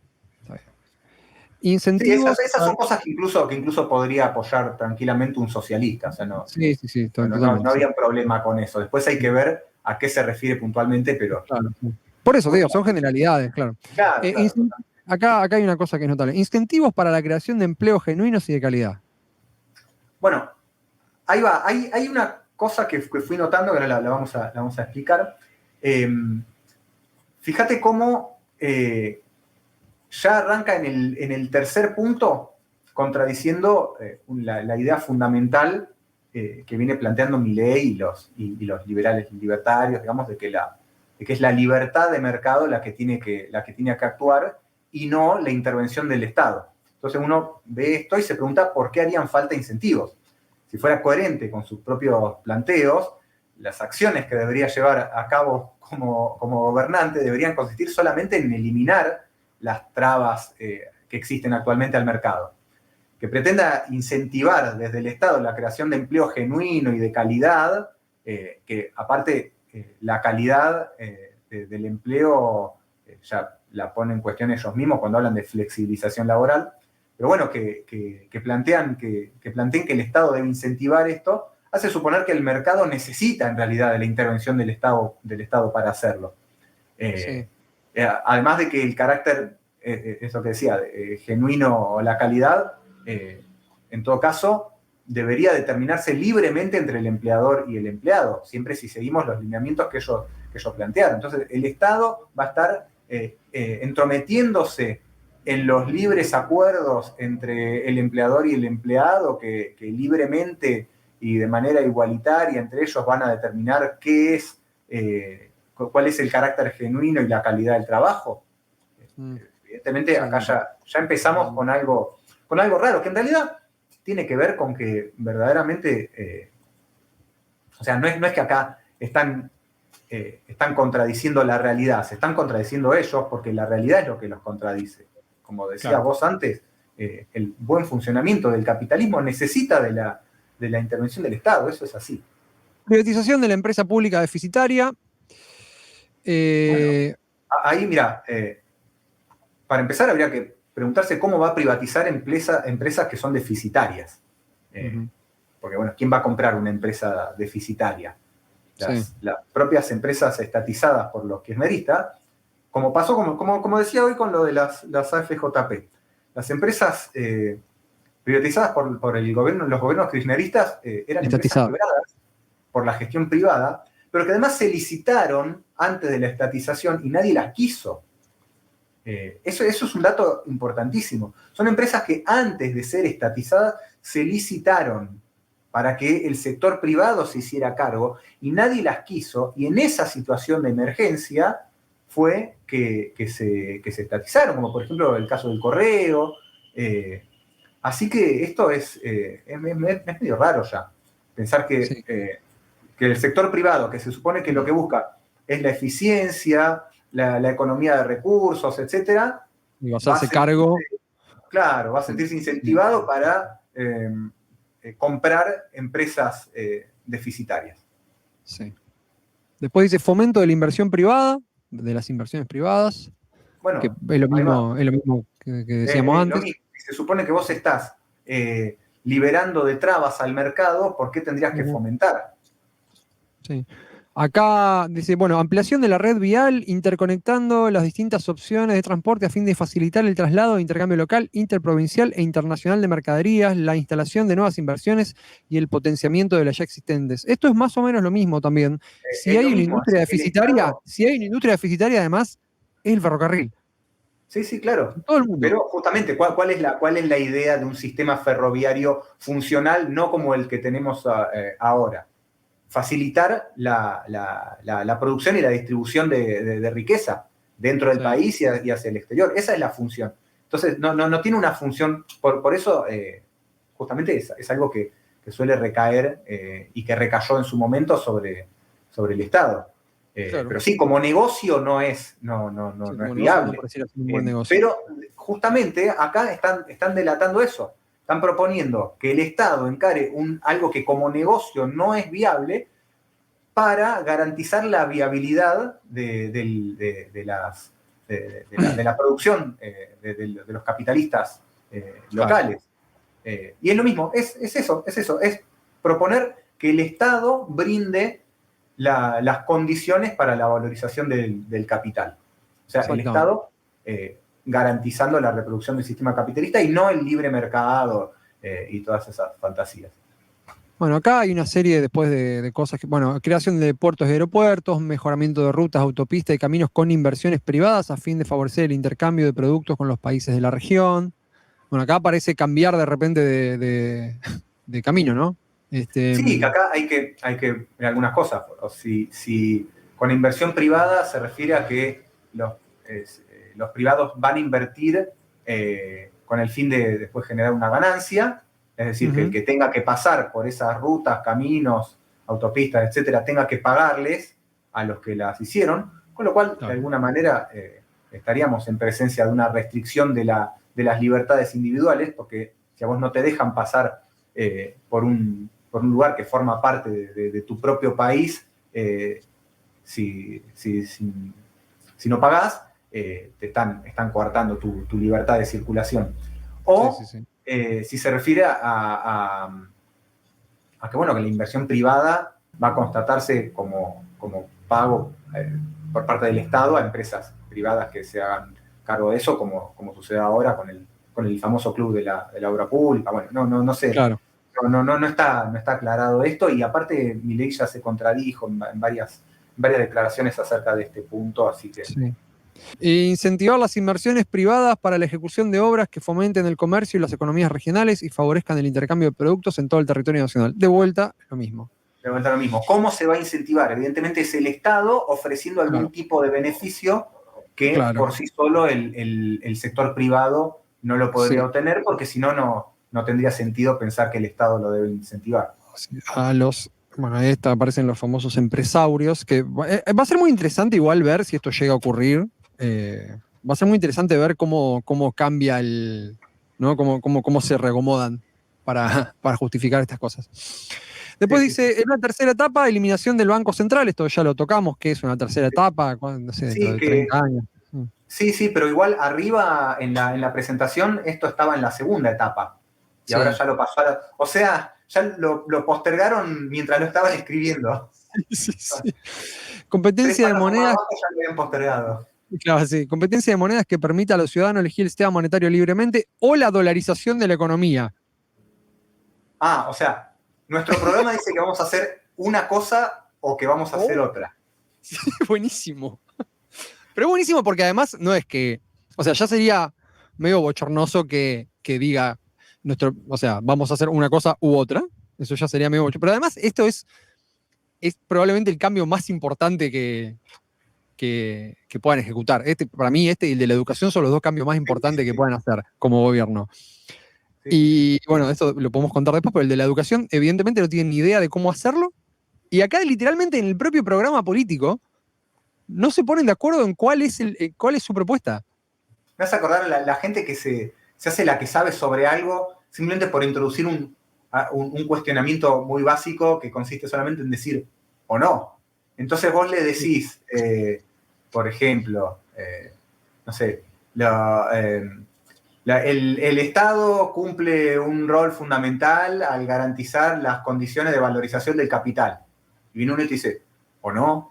Claro, y con eso ya parece que el tipo, viste, está más allá del pensamiento es como la gente, claro, es como la gente que pregunta casualidad o causalidad. Claro. Casualidad, no lo creo. Claro, sí. De verdad, esto es fantástico. Esto es fantástico porque no solo vienen jodiendo con el tema de la dolarización, el tema de la dolarización es punta de lanza de todo su discurso. Hoy mismo estaba Marra hinchando ahí con el tema de que si la dolarización, vamos a dolarizar, los memes con la dolarización. Y acá el programa político de los tipos dice dolarización o lo otro, que es lo que dice Bullrich. Claro, ¿no? dolarización o no. O no, claro, sí. Liberar inmediatamente todos los cepos cambiarios. Eso va a estar buenísimo ver cómo ocurre. Eliminar retenciones a las exportaciones y derechos de importación. Bueno, sí. Unificar el tipo de cambio. Con esto, sí. Acá aparece en la reducción drástica de la recaudación, como no solo, como decíamos, el recorte que ellos plantean del gasto público, si uno mira los ítems que plantean recortar, es menor en cantidad, en porcentaje, que el que ellos están imaginando o están diciendo a la gente que va a hacer.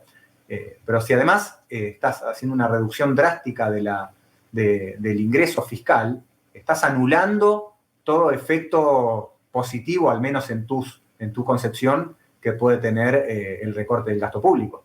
Bien, y después dice promover el tratamiento de la ley de alquileres. Uy, se me fue el mouse. Promover el tratamiento de la ley de alquileres en todo el territorio nacional que prevea el acuerdo. ¿Por qué está tan mal escrito? Perdón, sí, me pone muy nervioso. Promover el tratamiento de una ley de alquileres en todo el territorio nacional que prevea el acuerdo entre las partes de las condiciones de tiempo, actualización, moneda, etc. Es fantástico, hay que adivinar qué es lo que dice, pero se entiende. Sí. Bueno, esto es infuriante, sí. Sí, a ver, bueno, ahora ellos se están quejando de la actual ley de alquiler y todo eso, pero las leyes de alquileres siempre, a ver, con cualquier ley de alquiler, y esto va más allá de la nueva modificación, que es terrible, pero que es terrible, peor que la anterior, es una cosa espantosa, pero el poder acá siempre lo tiene el propietario, justamente porque el inquilino es el que se ve forzado a la situación de poder quedarse en la calle si no accede a pagar lo que se le exige para entrar a un alquiler. Evidentemente la posibilidad de quedarte en la calle siempre va a ser más apremiante que la posibilidad de perder 1 o 2 meses de alquiler hasta que aparezca otro inquilino dispuesto o capaz de pagar un alquiler más caro.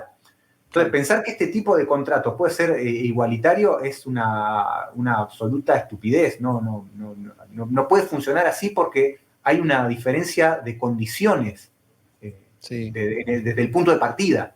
Después, reforma tributaria. Eliminación y baja de impuestos para potenciar el desarrollo de los procesos productivos que lleva adelante la actividad privada y potenciar la exportación de bienes y servicios. Está bien, esto es consecuente con lo que ellos dicen siempre que quieren hacer. Sí. Eliminación de los derechos de exportación o retenciones.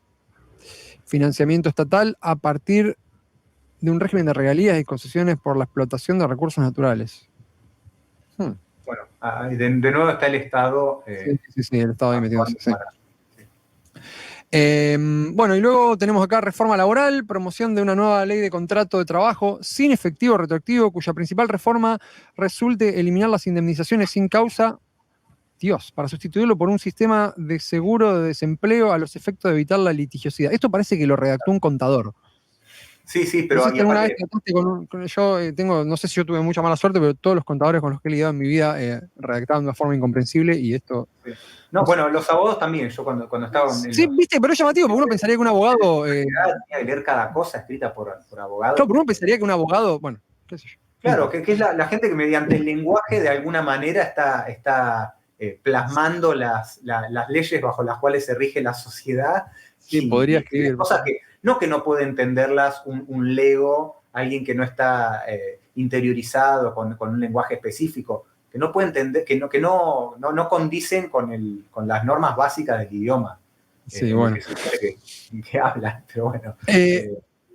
Bueno, promocionar una nueva ley de contrato de trabajo, cuya principal Sí, reforma resulta en eliminar... hay un error, es eliminar las indemnizaciones sin causa. No existen indemnizaciones sin causa.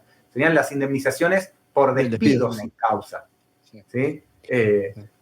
Y esto plantean sustituirlo por un sistema de seguro de desempleo. Eso, bueno, ya propuso hacerlo bajo la modalidad de la UOCRA, que, bueno, por el tipo de trabajo que llevan a cabo los trabajadores de la construcción, los contratos obviamente tienen una finalidad que está determinada por el tipo de trabajo que hacen.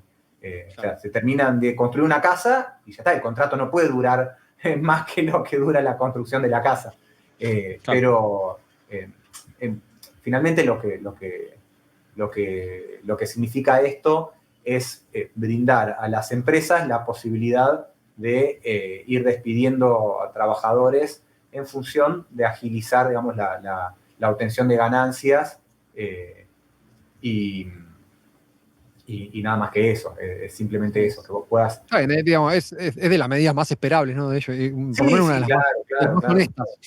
Claro. Sí, bueno, o sea, siempre que vos puedas despedir cada determinado tiempo, hacer una limpieza de trabajadores, vas a tener un menor costo laboral y... Sí, claro. Te puedes adaptar también mejor a las, digamos, a las condiciones de salario de ese momento, etcétera. Bien, reducir las cargas patronales que graban el trabajo. Bueno, esto también, las cargas patronales no graban el trabajo, justamente son cargas patronales, pero bueno. Sí, bien. Promover la libertad de afiliación sindical. Otra más. Libertad de afiliación sindical hay. No sé qué es lo que quieren promover. No sé. Van a incentivarte a que la aproveches, no sé. Promover la limitación, sí, te imaginas encima, claro, van a terminar promoviendo que la gente se afilie. Promover la limitación temporal de los mandatos sindicales. Bueno, esto es otra de las cosas que Milei ya la bajó por completo, dijo que no lo va a hacer, que no se va a meter con los sindicales. De hecho, no solo no se va a meter, sino que ya está tejiendo alianza con lo peor de la casta matufia de los jerarcas sindicales, gente nefasta desde todo punto de vista, delincuentes y gente que vive pisándole la cabeza a la clase obrera. Bueno, con esa gente ya está tejiendo alianzas Milei, y bueno, en base a eso, ya a este punto ya lo podríamos tachar porque ya él dijo que no lo va a cumplir. Bueno, hay que admitir que por lo menos es consecuente, ¿no?, con sus propias ideas. Él había dicho que él prefería ir con la mafia en su momento. Sí. ¿Te acordás? Bien. Después dice, reducir los impuestos al trabajador. Ese está bien. Yo creo que son como 160 puntos, pero yo creo que lo voy a votar, porque este me... Claro, sí. Recuperar con inversión privada las escuelas de artes y oficios. Bueno, esto, ¿qué significa recuperar con inversión privada? Porque, a ver, cualquier privado puede poner una escuela de artes y oficios cuando quiera, donde quiera. Entonces, o sea, si no se la pone ahora... Claro, solo puede significar que el Estado va a brindar algún tipo de beneficio a aquel agente privado que quiera hacer esto, con lo cual estamos de nuevo con lo mismo que Milei se la pasa criticando, el trato desigual ante la ley. O sea, alguien que quiere poner una escuela de arte de oficio va a recibir algún tipo de beneficio por parte del Estado. Y ese beneficio, como dice Milei, los derechos alguien los paga. Bueno, ¿quién los paga? De algún lado tiene que salir. Pensemos también, volviendo al tema del recorte del gasto público, ya van un montón de puntos que implican incentivos estatales, que evidentemente son materiales, no es que te van a incentivar moralmente para que lo hagas. Como amigos. Sí, Claro, como amigos. Dice, vamos, como amigos. Exacto, sí. Ponete una escuela de artes y oficios, por favor. Sí. Sí, está bien. Es lo mismo de siempre, ¿no? Luego dice crear una bolsa de trabajo pública con financiamiento privado. Bueno, sí, otra cosa que... Sí. Reemplazar la actual ley de riesgo de trabajo sin efecto retroactivo por una legislación acorde al contexto internacional. Fantástico esta vaguedad. Sí. Primero, acorde al contexto nacional, ¿qué cuerno significa? Recuperación y jerarquización de la carrera. Igual una cosa acá, porque parece esto tiene que ver con algo que planteó antes, evitar la litigiosidad. Estaba en el punto 1, creo. La ley de riesgo de trabajo, en realidad la mejor forma de evitar la litigiosidad no es reemplazar la ley de riesgo de trabajo por una ley que impida al trabajador hacer un reclamo si tiene un accidente laboral. Lo que corresponde ahí es garantizar que se reduzca la accidentalidad laboral, lo cual implica, y esto es lo que justamente no va a pretender nunca hacer mi ley, implica aumentar los costos de producción, porque si vos tenés que mantener la máquina funcionando bien para que no le arranque el brazo al señor que la está operando, evidentemente tenés mayores gastos que si simplemente mantenés tus instalaciones en una situación en la que simplemente puedan producir y nada más, y la seguridad del trabajador quede completamente ajena, digamos, a cualquier tipo de medida. Pero es eso, ahí, no sé, les tiramos el tip. Lo mejor para reducir la litigiosidad es que se reduzca la accidentalidad. Uh-huh. Luego, recuperación y jerarquización de la carrera administrativa estatal. Achicar el Estado con la oferta de retiros voluntarios, jubilaciones anticipadas, revisión de contratos de locación de obra y de servicios que no puedan explicar su razón de ser. Bueno, esto es más o menos lo que ya habíamos señalado antes, ¿no? Sí, que de todas formas los retiros voluntarios y las jubilaciones anticipadas están aumentando también el gasto público, porque el retirado voluntariamente y el jubilado con anticipación deja de aportar y empieza a cobrar. Claro. Bien, tecnología e infraestructura, expandir la industria naval. ¿Cómo? O sea, que lo mismo, incentivos, ¿no? Sí. Incentivar la inversión en turismo, de vuelta. La misma pregunta, ¿qué significa esto? O sea, ¿qué se da a cambio de que venga un privado a hacer una inversión que no está ahora?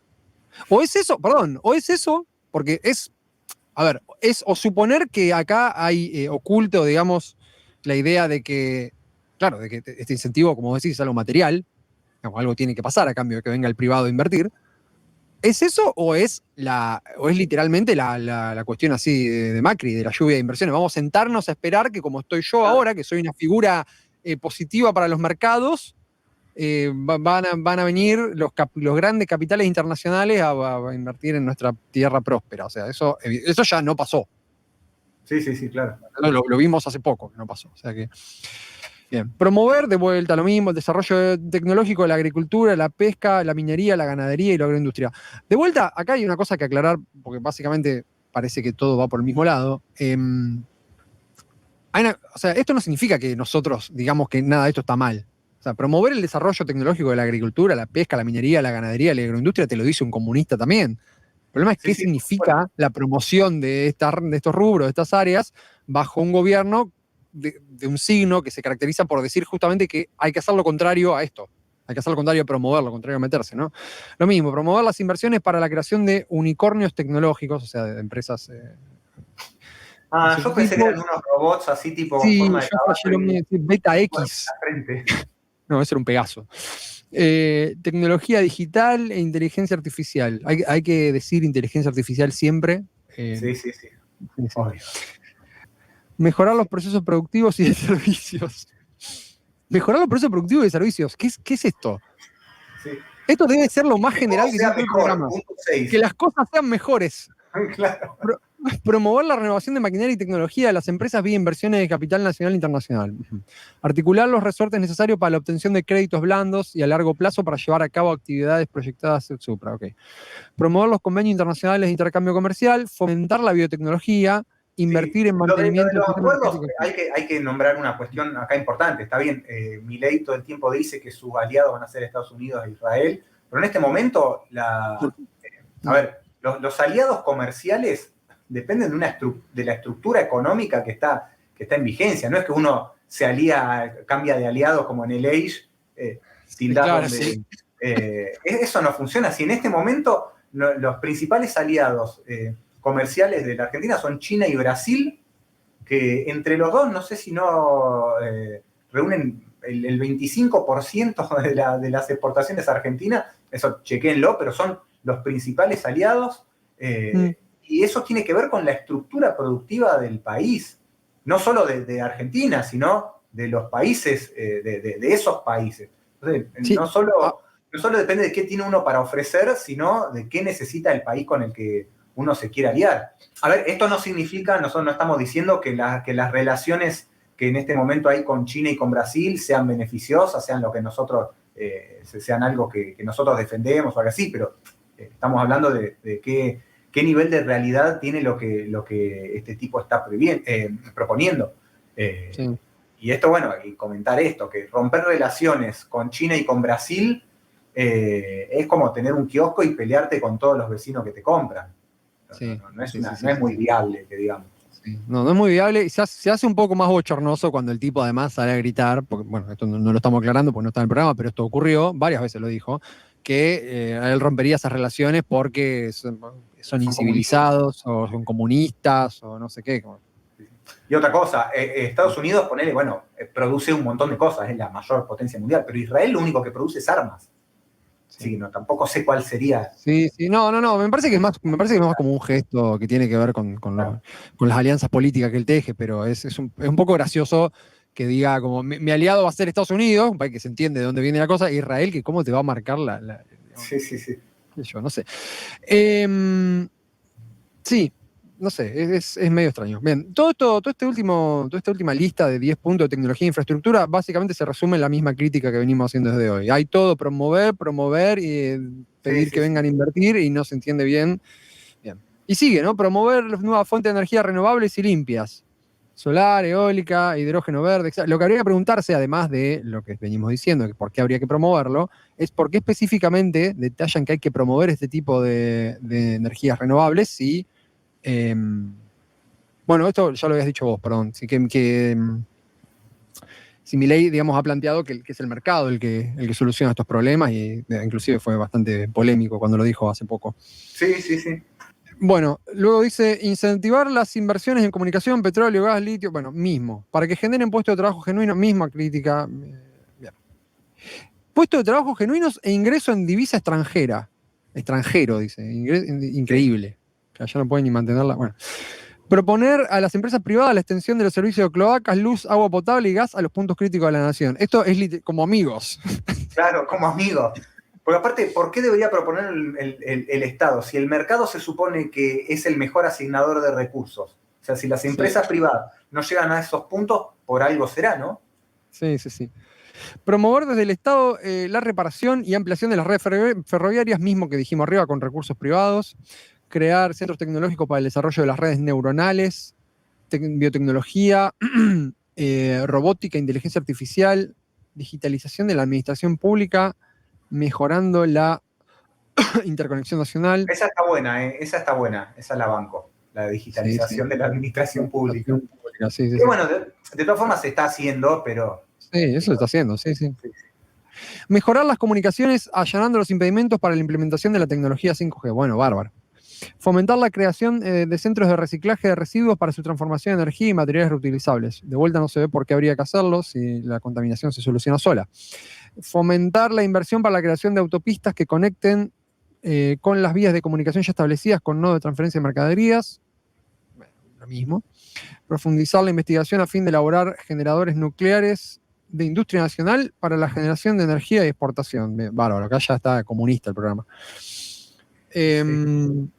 Bien. Comunismo de lujo. Comunismo de lujo totalmente automatizado. Que bueno, es lo que a él le gusta, ¿no? Argentina tiene un potencial alimentario muy importante, a pesar de las múltiples trabas y la pesada carga impositiva, por lo que tenemos que volver a ser, de vuelta, ¿no? Acá está. Tenemos que volver a ser la potencia agropecuaria que dejamos de ser alguna vez. Sí, cuando aparte había 20 millones de habitantes, ahora hay 46. Sí. ¿No? Para ello, se necesitan reformas estructurales de base, empezando por las profundas reformas impositivas y aquellas relacionadas con una mayor eficiencia de los controles sanitarios, fitosanitarios y afines.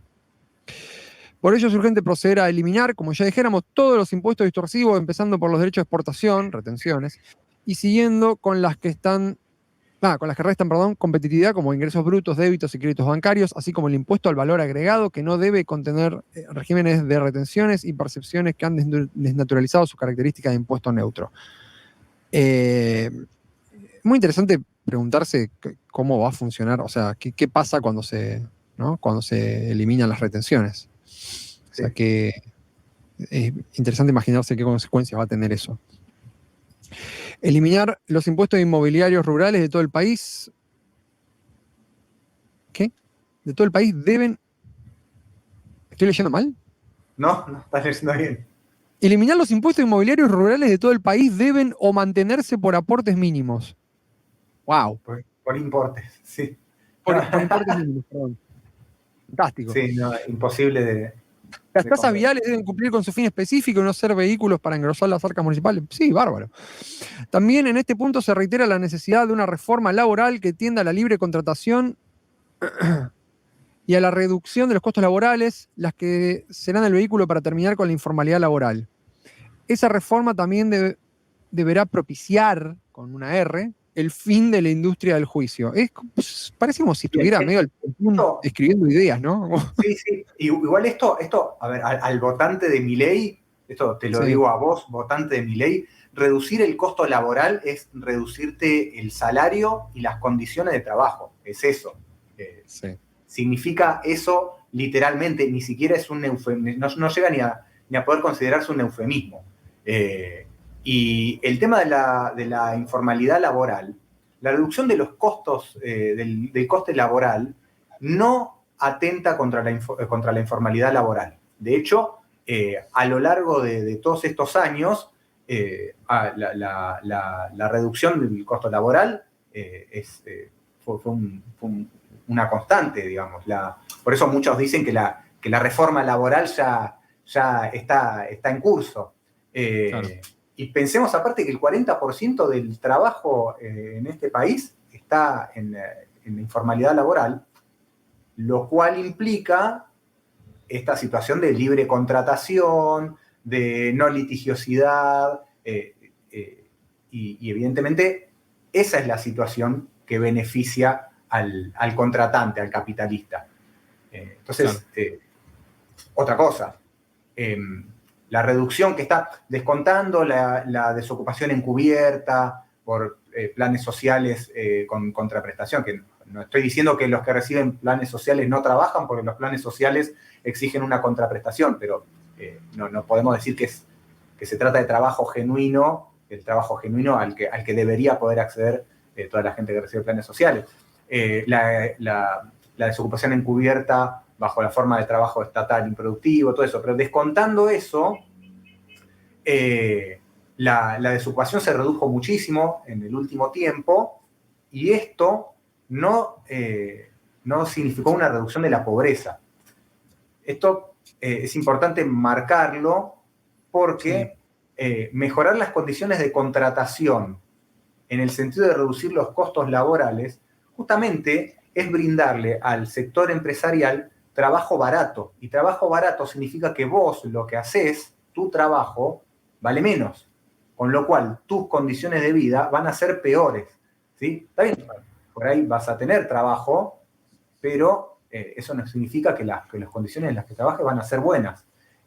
Claro. Y esto no hay forma de esconderlo bajo ningún tipo de eufemismo ni nada. Y lo de el fin de la industria del juicio, bueno, eso la industria del juicio laboral es hay que buscar los datos de litigiosidad y es se un ve que cuco. sí. Obviamente hay gente, como hay gente que busca la posibilidad de sacar una tajada o de estafar a alguien en cualquier contexto. Sí, obviamente hay gente que por ahí puede pretender estafar a alguien a través de un juicio laboral, pero bueno, eso no significa que exista una industria del juicio laboral por la cual haya que quitarle a todos los trabajadores que trabajan en este país la posibilidad de digamos, judicializar una situación en la cual su patrón lo esté perjudicando. Claro. Bueno, esto sigue, dice, bueno, acelerando un poco, dice, simplificar y unificar distintas tramitaciones que deban ser comunes, bla, bla, bla. Derogar la ley de tierras para que cualquier persona nacional o extranjera tenga libre acceso a la propiedad de la tierra. Siniestro, como mínimo. Siniestro. Sí. Bueno, creo que no hace falta explicar por qué. Luego dice, propiciar una agricultura que aplique las buenas prácticas contemplando la sustentabilidad del suelo y preservación del medio ambiente. ¿Pero qué son las buenas prácticas? Me pregunto yo. Porque buenas prácticas. Contemplando la sustentabilidad del suelo y la preservación del medio ambiente. A ver, el tema es que ponerle que lo defina con esa frasecita que sigue, ¿no? Contemplar que buenas prácticas sean aquellas que toman en cuenta la sustentabilidad del suelo y la preservación del medio ambiente. En ese sentido son importantes la biotecnología y demás avances tecnológicos, lo que sea. El tema es que de vuelta esto, si es así, va en contra de lo que él dijo antes, respecto de cómo es el mismo libre mercado. De hecho, en la entrevista con Carlson, lo que dijo, no, ni siquiera fue que el libre mercado. Dijo que los precios, que si los precios fueran libres, se solucionarían los problemas ambientales. Encima es re gracioso porque primero dice que los problemas ambientales son absolutamente independientes del ser humano, pero después dice que se solucionarían con la libertad de precios. Entonces, o son independientes del ser humano o se solucionan con libertad de precios. Más allá de que pensar que los problemas ambientales se solucionan con la libertad de precios, es una... O son un invento del socialismo, que es lo que decía antes. Un invento del socialismo, claro. O sea, claro, si son un invento del socialismo no pueden ser independientes del ser humano. Del ser humano, sí. Reformular el sistema de emergencia agropecuaria para que sea más ágil y que se pueda resolver en sede local. Impulsar estímulos en materia forestal, garantizar la estabilidad de las inversiones, también en materia de combate contra incendios. Esto es lo que decía hoy. Sí, que bueno, que lo de impulsar estímulos impositivos, eso evidentemente significa quitar impuestos y restricciones para el uso y abuso de los recursos forestales, lo cual evidentemente no puede ser bueno. Y también en materia de combates contra incendios, no se entiende si se refiere a impulsos impositivos, o sea, quitarle impuestos al combate contra incendios. No sé cuál es el impuesto que hay actualmente. Si vos apagás un incendio, ¿cuál es la tasa que tenés que pagar? Ahora, si se refiere a estimular el combate privado contra incendios, también es un delirio. ¿Qué espera? Que haya una empresa... es más gracioso igual, por lo menos. Que se paran en la puerta ahí de tu incendio y te dicen, che, bueno, te lo apago, pero te sale tanto, o cobran por metro cuadrado de incendio apagado, ¿cómo es? Sí, es promo. Eliminar todo tipo de aranceles de importación para insumos estratégicos, bienes de capital, como fertilizantes, insumos industriales, maquinarias de exportación, etc. Solo con una economía abierta e inserta al mundo podrá lograrse una explosión de la actividad agropecuaria y propiciar la industrialización de los productos respectivos de la cadena de valor. De repente como que mete una especie de consigna ahí. Buenísimo.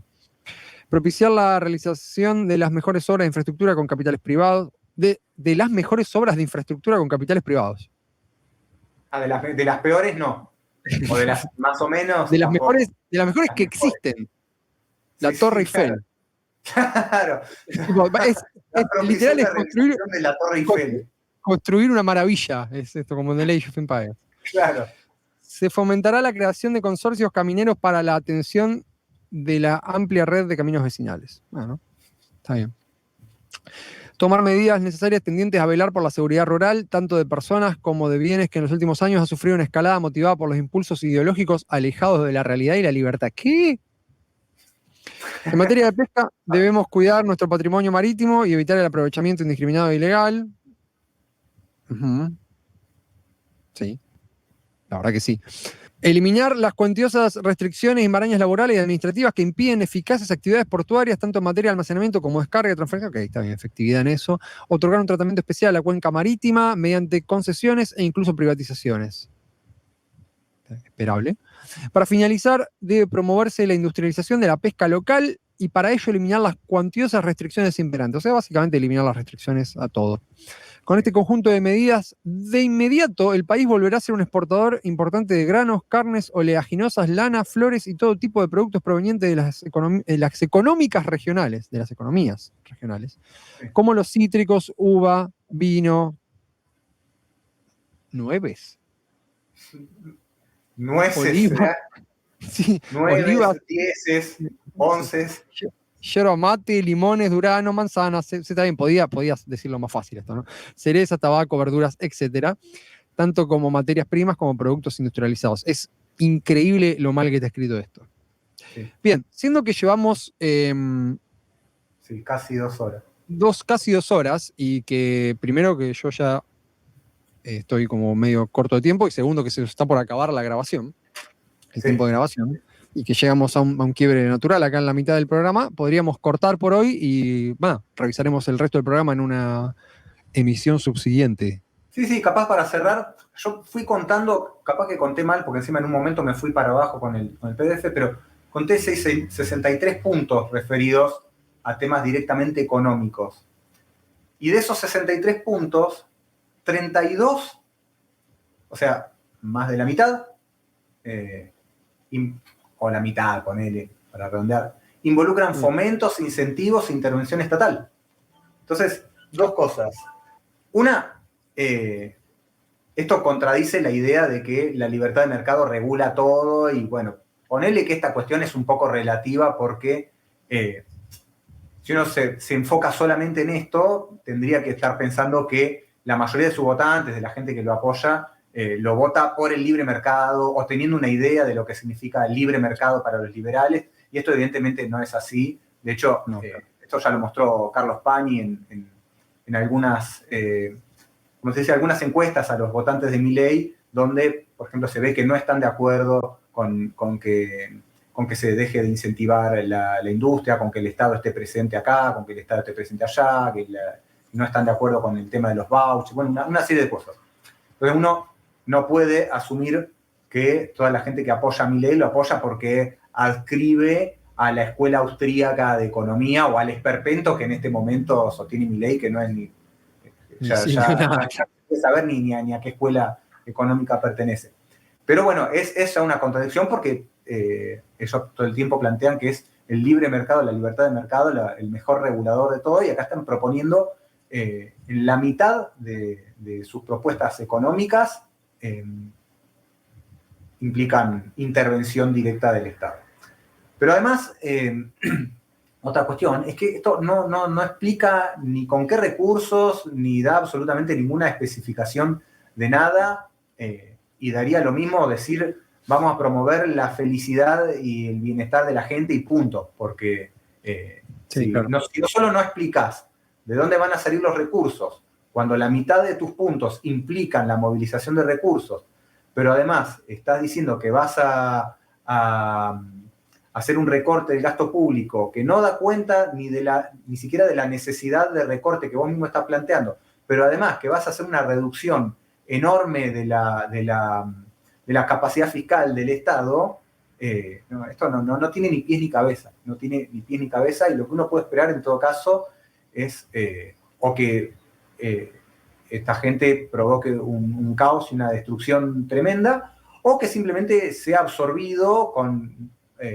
a un nivel variable de radicalidad, digamos, en la aplicación de sus reformas por lo que se suele decir el establishment, ¿no? O sea, que finalmente las clases dominantes en Argentina, bueno, lo terminen abrazando y lo terminen llevando un poco o intentando llevar para su lado, que eso ya se vio en las los contactos que está tejiendo Milei, en los guiños que está teniendo Macri con Milei y su aparente enojo, distanciamiento respecto a los cuadros de Juntos por el Cambio. Pero bueno, esto no significa que si gana Milei vaya a ser un gobierno inocuo, porque bueno, no están las condiciones para que haga las barbaridades que pretende hacer. De todas formas, haga lo que haga, va a ser desastroso para las condiciones de vida de los trabajadores.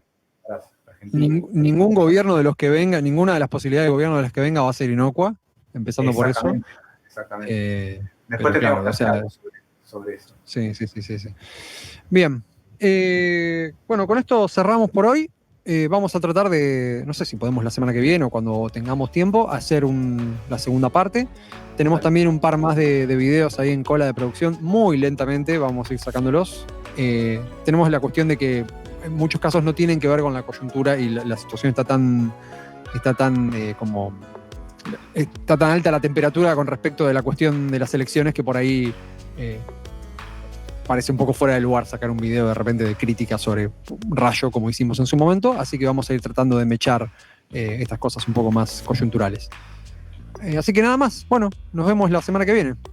Nos vemos. Adiós a todos. Chao. No se olviden de suscribirse, de dar plata y todas esas cosas que dice el cartel que viene pasando por abajo hace un rato largo. Chau.